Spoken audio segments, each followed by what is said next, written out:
communication as we say we would. Let's meet Oloye Babake. Tó bó ṣe rí lẹ ti gbọ́ ń wo ẹja pàwọ́pọ̀ ká ti ètò yìí lẹ́yìn gbogbo ọmọ káàárọ̀ jíire pátátá bó ṣe rí lẹ ti gbọ́ ń wo ẹ ṣeun. Alhaji Sadiq Abubakar.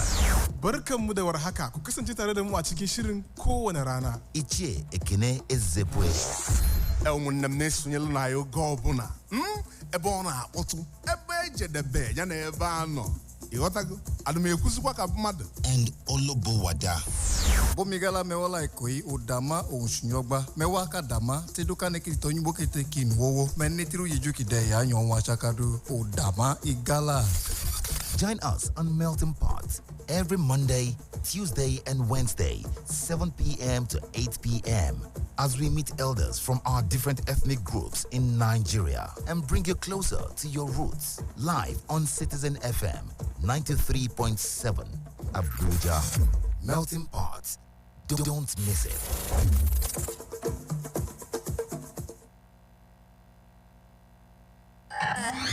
93.7 Citizen FM. Let's talk about it on our favorite radio station.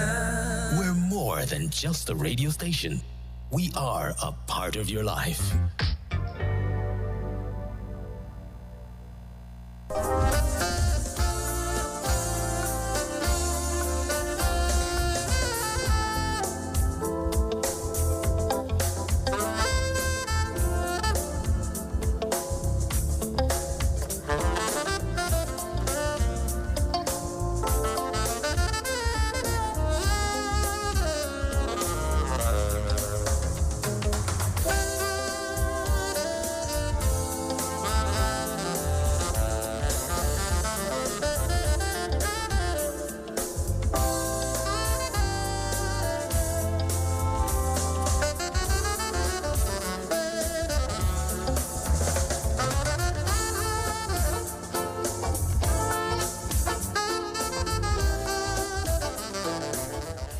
Yes, thank you for joining us on Inside on Citizen FM 93.7. My name is Lawrence Umotte.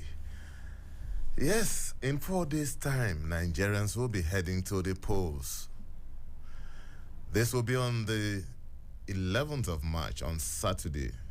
On that day, new governors will be elected for 28 of Nigeria's 36 states.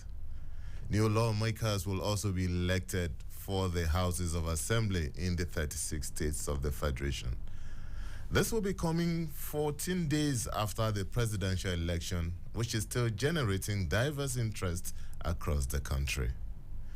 With the echoes of the presidential election yet to abate, our focus on Inside today is on the governorship election and matters arising.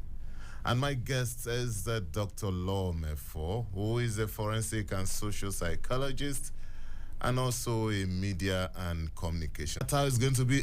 Dr. Mefo, straight on. Let's look at INEC and the trust deficit ahead of this election. What exactly do you think is likely to play out? Yeah, well, you rightly described it, trust deficit. It is bound to have a telling effect for how deep the impact will be.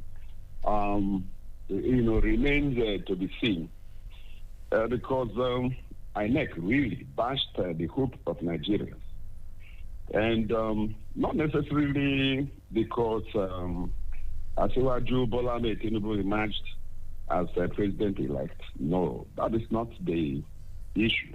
The issue is the process, the obvious abandonment of the Electoral Act 2022, which was used to replace the repealed 2010 Electoral Act.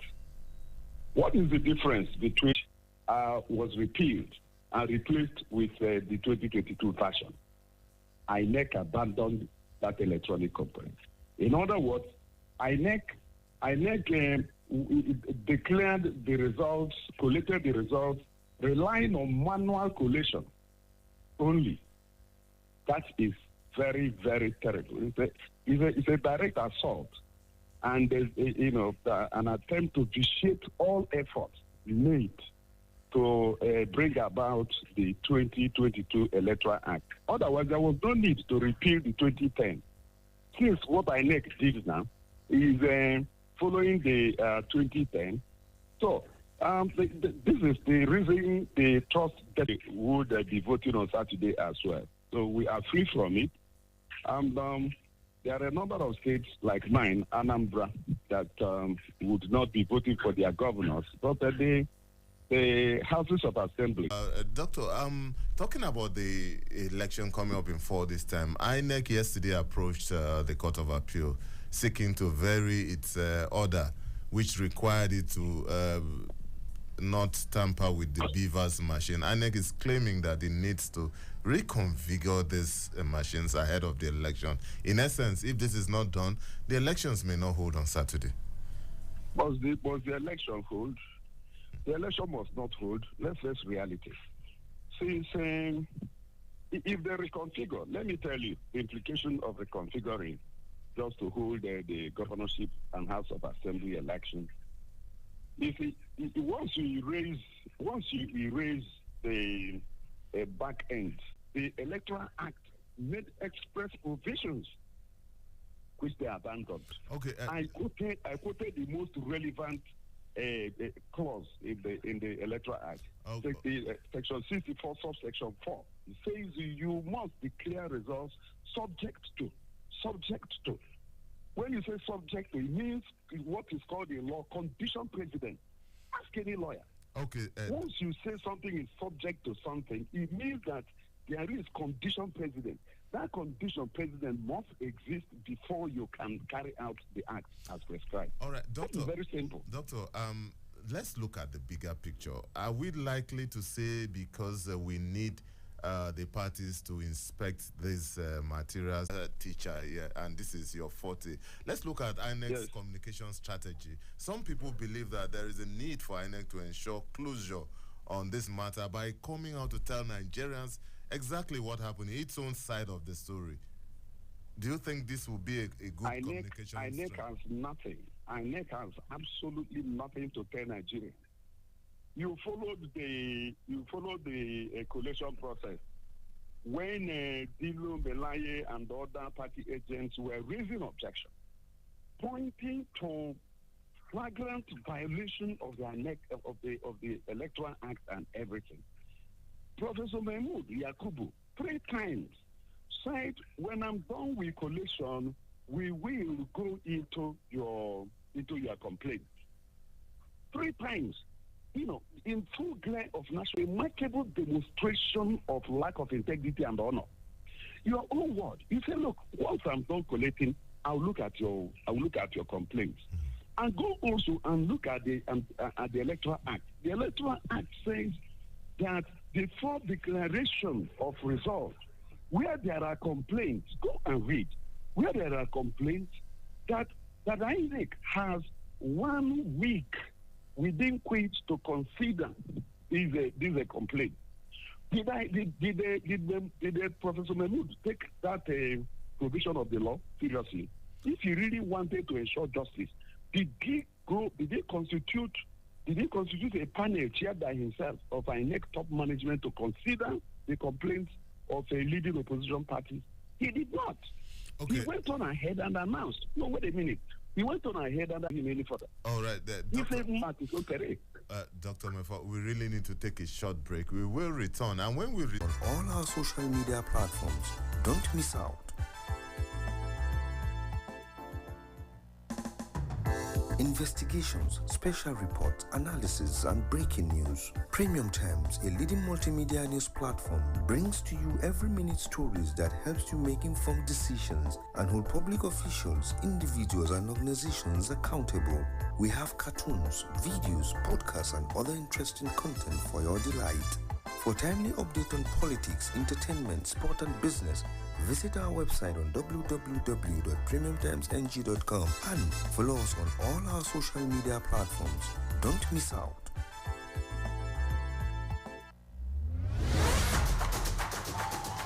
Ladies and gentlemen, welcome to Super Citizen at Sunset set on Citizen FM 93.7.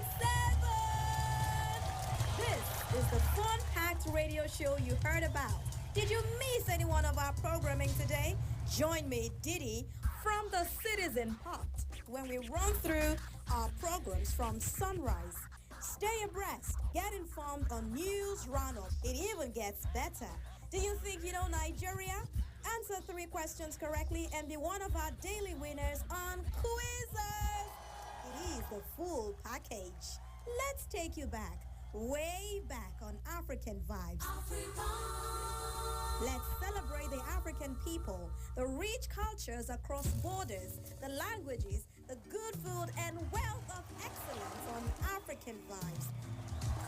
Join me every Monday to Friday, 5 p.m. to 7 p.m. It is on Citizen FM 93.7 Abuja. We teach girls shame. Close your legs, cover yourself. We make them feel as though by being born female, they're already guilty of something. So I think right now we have the chance to be heard, and that's why we're doing it. We're all doing it because we're asking to try and elicit change. No woman should sit down and not to be seen as token, and that because I'm a woman, I'm only speaking about women at the table. No, I'm speaking about side of the table that is empty, and that women have to be there. So I want us to leave this world better than we found it.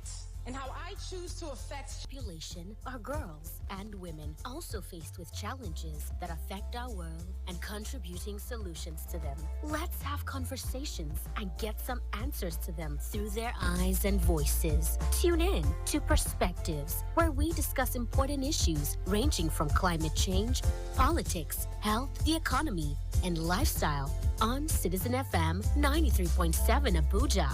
Weekdays from midday. Perspectives. Conversations that matter.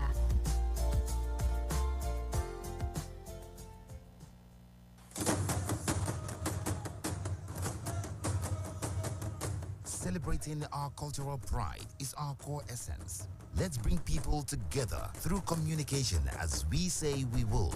Let's meet Oloye Babake. tó bó ṣe rí lẹ ti gbọ́ òun o ẹ̀já pàwọ́pọ̀ ká ti ètò yìí lẹ́yìn gbogbo ọmọ káàárọ̀ jíire pátápátá bó ṣe rí lẹ ti gbọ́ òun o ẹ ṣeun. Alhaji Sadiq Abubakar. Barkanmu da warhaka, ku kasance tare da mu a cikin shirin kowane rana. Ichie Ekene Ezebwe. Ụmụnne m na-esonyela na ya oge ọbụla. Ebe ọ na-akpọtụ, ebe ejedebe ya na ebe a nọ. Ịghọtago? Ana m ekwuzikwa ka mmadụ. And Olobowada. Bomigala mewola ikoi udama onshnyogba mewaka dama teduka nekito nyimbo kete kinwowo menitiru yijuki de ya nyonwa chakadu udama igala. Join us on Melting Pot every Monday, Tuesday, and Wednesday, 7 p.m. to 8 p.m. as we meet elders from our different ethnic groups in Nigeria and bring you closer to your roots. Live on Citizen FM 93.7 Abuja. Melting Pot. Don't miss it.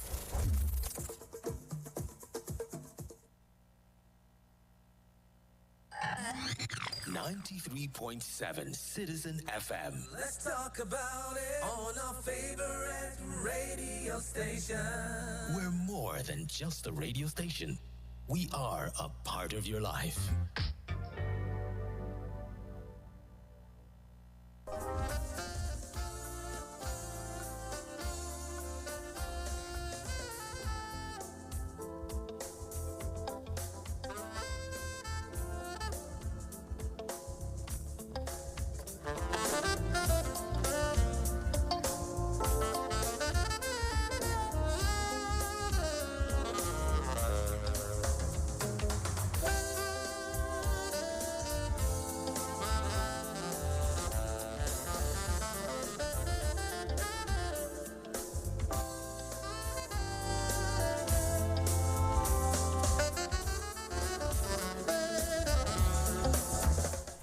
Yes, thank you for staying tuned. It's still Insight on Citizen FM 93.7. And yes, we are looking at the governorship election coming up in 4 days' time.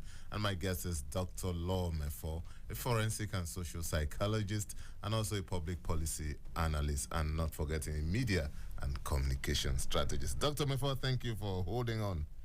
Yes, I'm still here.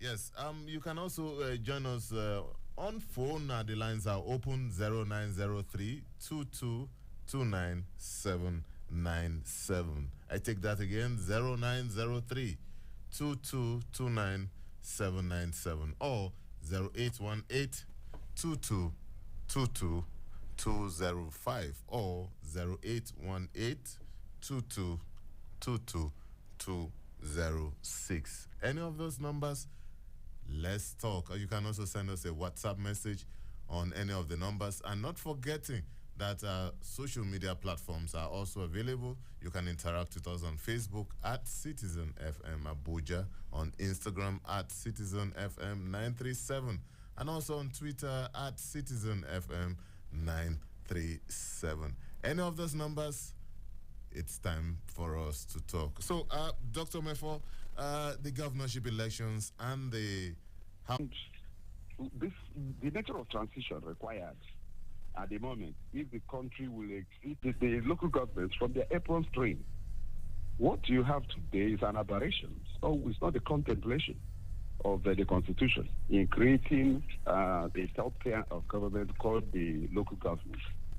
So you need what you have. The governors we have today are not they are rulers. They are not governors. You know, there's a difference between a ruler and a leader. A leader is a servant. A ruler is the one served. Our governor, as a matter of fact, our leaders, even at national level, don't hold themselves accountable to the people. So we need governors that will be accountable to the people they lead. Not emperors, not czars, not people who will sit on local government funds, who will, one coverage of Nigerian politics. I've come to realize, unfortunately, that our politics do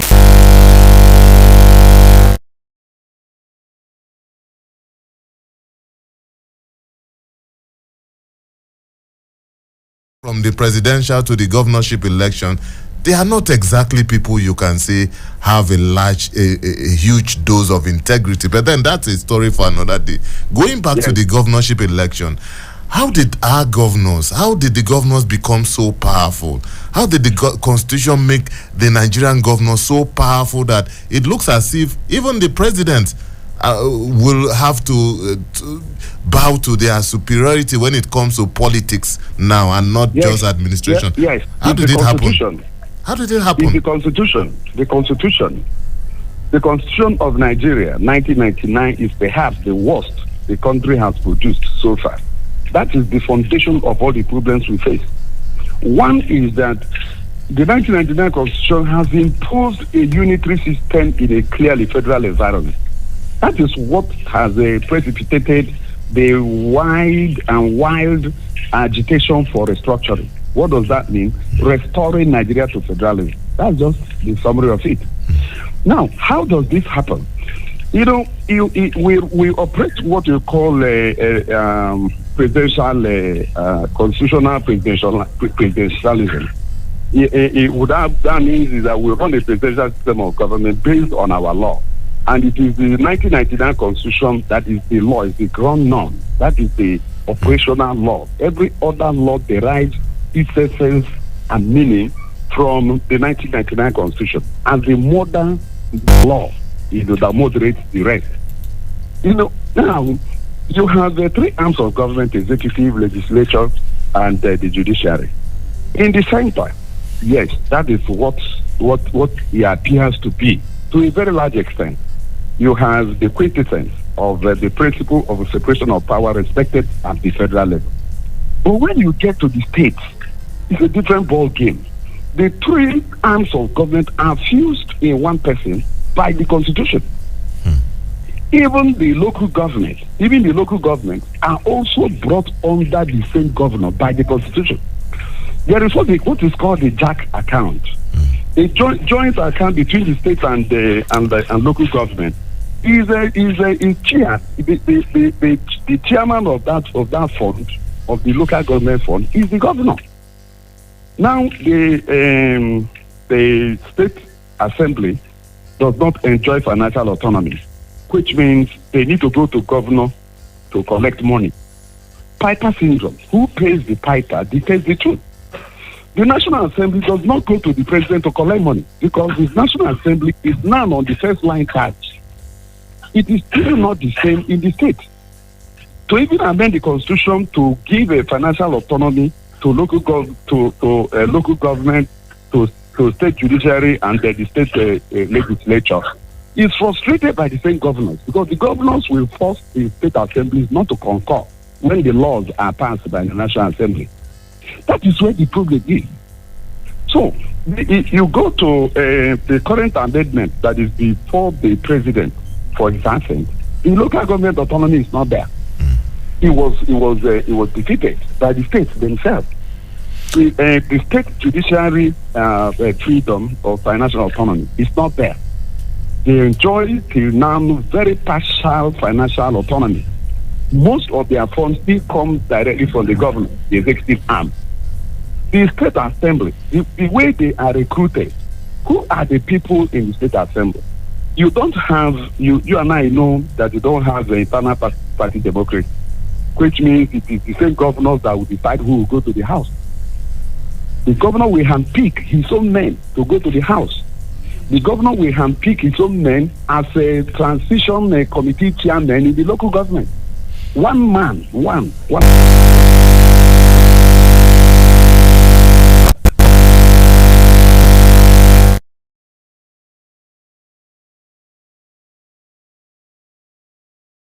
That is why you have institutions and laws to check that tendency. Our own law, rather than check the governor, provides all the powers he needs to become an emperor, a dictator, a constitutional dictator in his own state. All right. That is what is going on. Okay. So,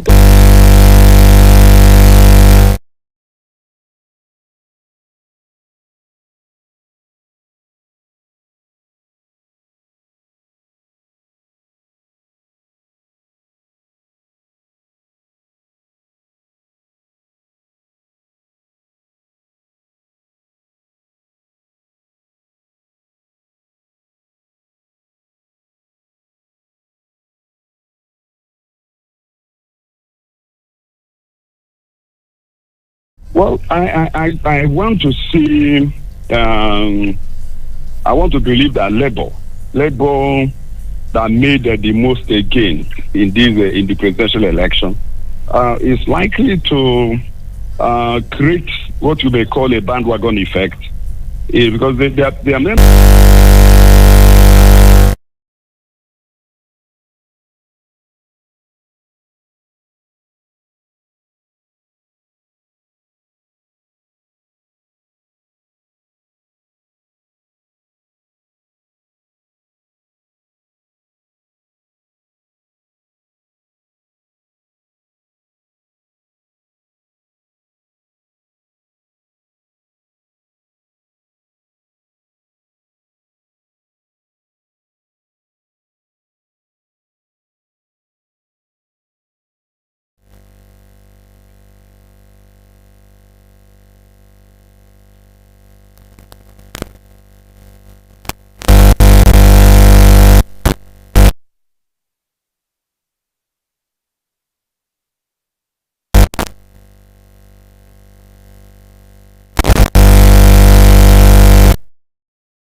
That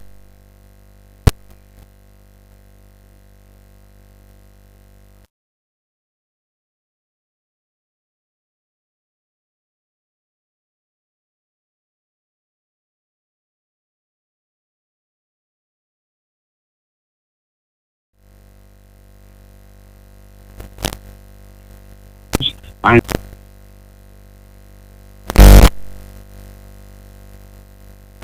all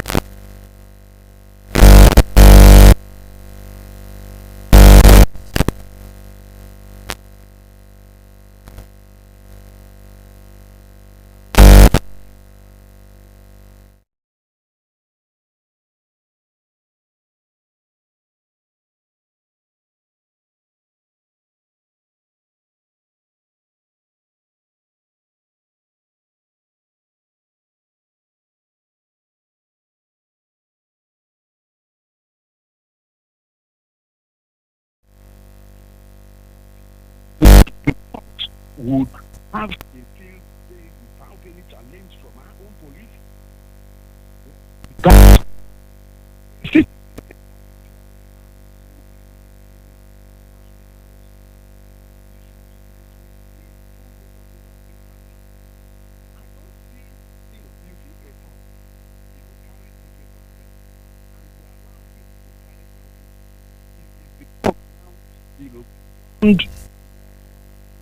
That Nigeria police is the election security rings.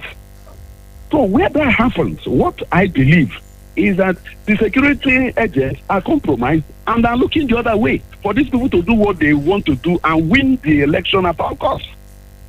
That is what I see. That's what I believe. Let them prove us wrong on Saturday.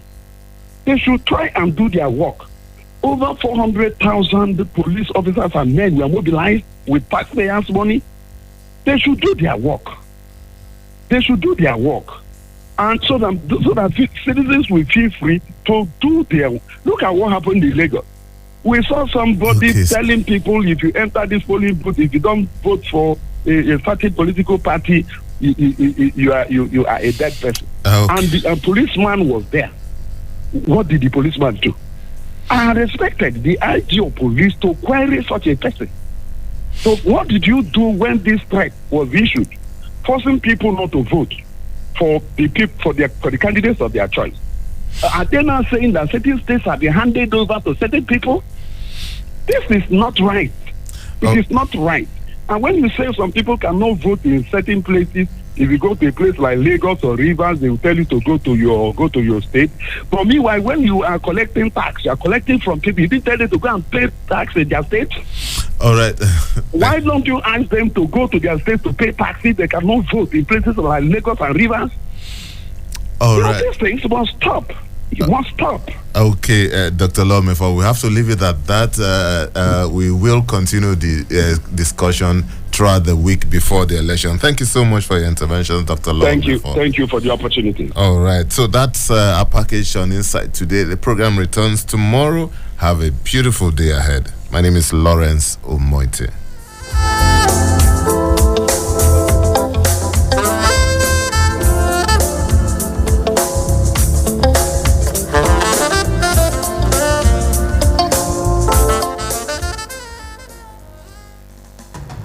Investigations, special reports, analysis, and breaking news. Premium Times, a leading multimedia news platform, brings to you every minute stories that helps you make informed decisions and hold public officials, individuals, and organizations accountable.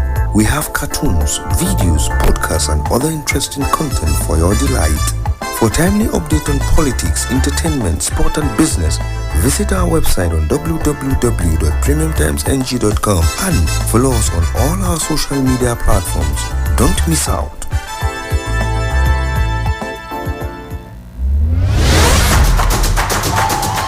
Ladies and gentlemen, welcome to Super Citizen at